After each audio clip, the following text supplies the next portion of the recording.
Hi, so Filipino lesson ulit tayo. So, ang paksa natin para sa araw na ito ay nila at sila versus nina at sina. So, ano pinagkaiba nila, sila, kumpara sa nina at sina?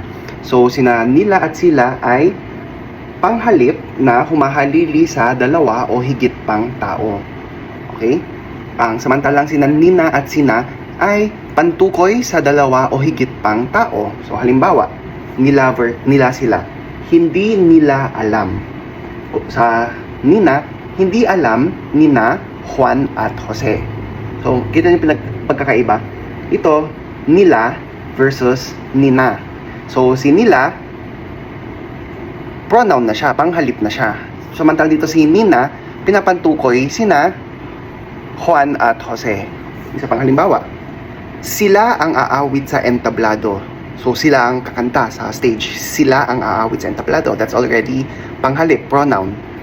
Dito naman, sina, pantukoy, sina, Maria, Ana, at Mika ang aawit sa entablado. So, ang sina dito ay ginamit upang pantukoy sino? Sina Maria, Ana, at Mika. Yun lang. So, sana, nagagamit natin ng maayos. Sina, nila at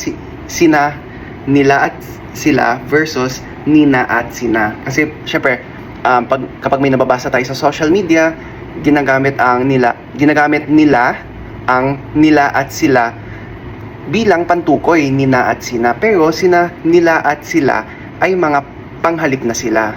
Okay, so kung magtutukoy tayo ng dalawa o higit pang tao, nina at sina dapat ang gamitin. Yun lang.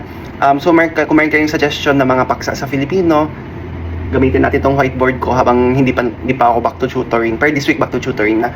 So might as well, ma-ROI naman tong video ko sa whiteboard.